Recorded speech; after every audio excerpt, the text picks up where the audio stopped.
بسم اللہ الرحمن الرحیم من الشیطان الرجیم بسم اللہ الرحمن الرحیم صلی اللہ علی رسولہ الکریم وآلہ الاطیبین الاطہرین المعصومین. السلام علیکم ورحمۃ اللہ وبرکاتہ. طلاب کرام عزیز، کیسے ہیں؟ امید کرتے ہیں آپ خیر و عافیت سے ہوں گے. دروس فی علم الاصول حلقہ ثالث کا سبق نمبر 100 آغاز کر رہے ہیں، جس میں عنوان کرا دیا گیا کتاب کے عبارت الجواب الثالث ما ذکرہ المحقق الاصفہانی سے لے کر وقد اعترض علی هذا الدلیل باعتراضین تک. گزشتہ درس سے پیوستہ ہے. گزشتہ درس میں سیرت کے ذریعے سے حجت خبر واحد کو ثابت کرنے پر اشکال کیا گیا تھا. اس اشکال کے دو جوابات گزشتہ درس میں بیان ہو گئے. آج کے درس میں جو پہلا نقطہ ہے آج کے درس کا، وہ ہے سیرت کے ذریعے سے استدلال پر اشکال کا جواب محقق اصفہانی کی جانب سے، جو کہ کلی لحاظ سے تیسرا جواب ہے. نمبر 2، دلیل عقل کے پہلے مرحلے کی وضاحت کی جائے گی. آئیے عبارت کو ملاحظہ فرمائیں. اشکال کے رد میں ما ذکرہ المحقق الاصفہانی رحمہ اللہ، یہ وہ جواب ہے جس کو محقق اصفہانی نے ذکر کیا ہے. جواب یہ ہے، فرماتے من ان ظہور العمومات المدعا ردعها لا دلیل علی حجیتہ. ہی کی ضمیر جا رہی ظہور کی طرف. فرماتے ہیں کہ عمومات کا ظہور، وہ عمومات جن کے بارے میں دعویٰ کیا گیا ہے کہ وہ سیرت کو رد کرتے ہیں، فرماتے ہیں کہ اس ظہور کی حجیت پر کوئی دلیل نہیں ہے کہ ظہور. اچھا کیوں نہیں ہے؟ لأن دلیل علی حجیت ظہور هو سیرت العقلائیت. یہ قاعدہ ذہن میں رکھ لیں طلاب کرام عزیز کہ ہر قسم کی آیات ہوں یا غیر آیات ہوں، ہر قسم کے ظہور کی حجیت کا تعلق، حجیت کی دلیل و مدرک سیرت عقلا ہے. ٹھیک، یعنی سیرت عقلا یعنی جب ان کے سامنے ظہور آتا ہے کلام کا، تو اس کا جو کلام کا ظہور اور منطوق ہے جو اس سے سمجھتے ہیں، اسی پر عمل پیرا ہوتے ہیں، اس پر عمل کرتے ہیں. ٹھیک. اچھا یہ کیوں اس کے ظہور پر، ظہور عمومیات کی حجیت کی کوئی دلیل نہیں ہے؟ کیونکہ دلیل حجت ظہور پر سیرت عقلا ہے، اور سیرت عقلا تو اس ظہور پر عمل نہیں کر رہی، بلکہ اس کے خلاف جو سیرت عقلا، سیرت والا ہے یعنی خبر ثقہ پر عمل کرنا، اس پر عمل کر رہی ہے. وما انعقادها علی الامر خبر ثقہ، اور جبکہ سیرت عقلا منعقد ہے اس پر کہ وہ سیرت عقلا عالم کی سیرت اس پر چلی ہے کہ وہ خبر ثقہ پر عمل کرتے ہیں. جب ایسے ہے تو لا يمكن انعقادها علی العمل بظہور المانع عن ذلك، تو پھر ممکن نہیں ہے کہ سیرت عقلا منعقد ہو اس عمل کرنے پر جو ظہور آیات ناہیہ کا ہے، ظہور اس پر عمل کرنے کا پر منعقد ہو. کون سا ظہور؟ جو مانے ہے عن ذلك سیرت عقلا سے، یا اس کو فرض کریں خبر ثقہ، عمل خبر ثقہ. اچھا یعنی دو چیزیں دیکھیے، ایک طرف سے عقلاء عالم کی سیرت خبر ثقہ پر عمل کرتے ہیں، دوسری طرف سے اگر اس پر عمل کر رہے ہیں تو جو ان کے مقابل میں ہے خبر ثقہ، جو زن آور ہے، اس کی جو آیات ناہیہ کر رہی ہیں، اس کے ظہور پر عمل نہیں کر رہے. اگر ظہور پر عمل کرتے ہیں، ظہور پر بھی عمل کرنا ہو، خبر ثقہ پر عمل کرنا ہو، تو یہ تعارض و تناقض ہے، اور تعارض تناقض نہیں ہو سکتا. لأن العمل بالمتناقضین غیر معقول، چونکہ دو تناقض والی چیزوں پر عمل کرنا غیر معقول. کون سی تناقض والی؟ ایک خبر ثقہ پر عمل کرنا، دوسرا آیات ناہیہ پر کے ظہور پر عمل کرنا، یہ نہیں ہو سکتا. لہذا وہ خبر ثقہ یہ تناقض ہے اور تناقض نہیں ہو سکتا، لہذا ایک پر عمل کریں گے، وہ کیا ہے؟ خبر ثقہ پر، اور اسی سے حجت خبر واحد ثابت ہوتی ہے. یہ جواب ہے اشکال کا.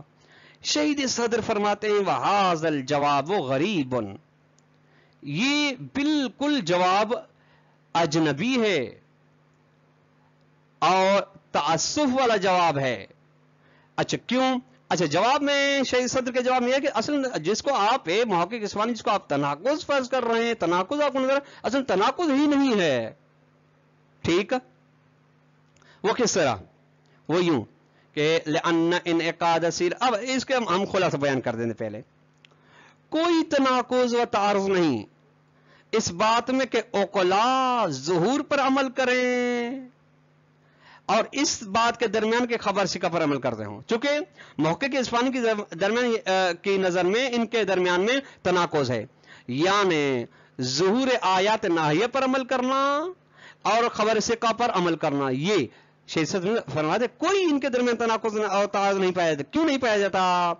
کیونکہ عقلاء کی سیرت کا ہونا اس پر کہ وہ ظہور پر عمل کرتے ہیں، اس کا مطلب یہ ہے کہ وہ ظاہر کلام پر اعتماد کرتے ہیں تاکہ مراد متکلم کو کشف کر سکیں، جبکہ اس مقام میں ظہور کو لیتے ہیں تاکہ عمل کر سکیں اور وضو منجز سے تکلیف ہو سکے. اور یہ بات خبر واحد سکہ پر عمل کرنے کے ساتھ منافات نہیں رکھتی، بالکل جدا گانا ہے. اب دیکھیے لأن انعقاد سیرت علی العمل بالظہور، سیرت کا منعقد ہونا اس بات پر کہ وہ ہمیشہ سیرت عقلاء اس پر کام ہے کہ وہ ظہور پر عمل کرتے ہیں. اس کا معنی، اس انعقاد کا معنی ہے کہ معنی انعقاد والا اکتشاف مراد المولا بظہور ہے. اس کا مطلب یہ ہے کہ سیرت اس پر کام ہے کہ وہ مراد مولا کو ظاہر کشف کر رہے ہیں ظہور کے بارے میں، کہ یہ جو ظہور کلام ہے اس پر مولا کی یہی مراد ہے. وتنجز بذالک، اور وہ وہی ظہور منجز ہے. وہذا لا ينافي استقرار عمل آخر لهم على خلاف ما تنجز بظہور. اور یہ چیز منافات نہیں رکھتی، یعنی ظہور پر عمل کرنا اس دوسرے ان کے عمل کے استقرار کے ساتھ، یعنی جو ہمارے خبر سکہ پر عمل کرتے ہیں اس بات کے خلاف جو منجز ہو یہ ظہور کے ذریعے.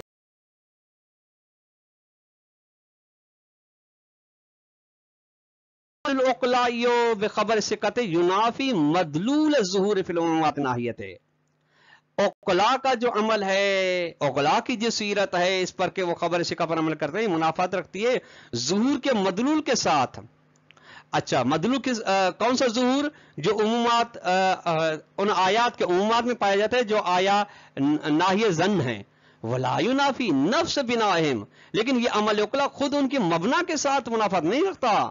کون سی مبنا؟ علی العمل بہذا الظہور، جو ان کی مبنا یہ ہے کہ وہ اس ظہور پر عمل کرتے ہیں. وجعل کاشفا وحجتا، اور اس ظہور کو وہ کاشف مراد متکلم، کاشف مراد مولا قرار دیتے ہیں، حجت قرار دیتے ہیں. ہاں تناقض تب ہو سکتا ہے جب ان کی مبنا کے ساتھ منافات رکھے یہ عمل عقلاء خبر سکہ. فالصحیح فی الجواب، شارحین نے کہا ہے کہ یہاں سے چوتھا جواب ہے اس اشکال کا، جبکہ جواب رابع نہیں کہا گیا، لیکن تقدیراً یہ چوتھا جواب ہے. یعنی صحیح جواب ہے جو صحیح صدر جس جواب کو قبول فرما رہے ہیں وہ یہ کہ ان یقال، یوں کہا جائے کہ انہ ان ادعی کون العمومات رادعا عن سیرت متشرعۃ المعاصرین للمعصومین من صحابۃ و محدثین فہذا خلاف الواقع. اگر یہ دعویٰ کیا جاتا ہے کہ عمومات، یعنی عمومات سے مراد وہی عمومات ناہیہ، آیات ناہیہ، یہ روک رہی ہیں اس سیرت سے جو سیرت متشرعہ ہے، البتہ وہ بھی سیرت متشرعہ جو متصل ہے ائمہ علیہ السلام، معصومین علیہ السلام کے زمانے کے ساتھ، چاہے وہ سیرت متشرعہ صحابہ ہو چاہے محدثین ہو. فرماتے ہیں کہ یہ عمومات جو آپ کہہ رہے ہیں کہ سیرت کو رد کریں یہ خلاف واقع ہے. اشکال میں یہ تھا، فرماتے ہیں یہ تو واقع کے خلاف ہے، یہ نہیں ہو سکتا. کیوں؟ لأننا اثبتنا فی تقریب الاول، چونکہ سیرت کی تبیین اول میں ہم بیان کر کے آئے ہیں کہ ان ھذہ سیرت کانت قائمتا فعلا بالرغم من تلک الامت. ہم یہ بیان کر چکے ہیں کہ سیرت ان عمومات سے ہٹ کے بھی موجود ہے، قائم ہے. وہذا یعنی انہا لم تکن کافیا للرد، مطلب یہ ہے کہ یہ سیرت، مطلب یہ ہے کہ یہ آیات کافی نہیں ہے رد عن سیرت کے لیے، حجت قائم کرنے کے لیے. یہ حجت قائم کرنے سے یہ نہیں رادے نہیں بن سکتی آیات.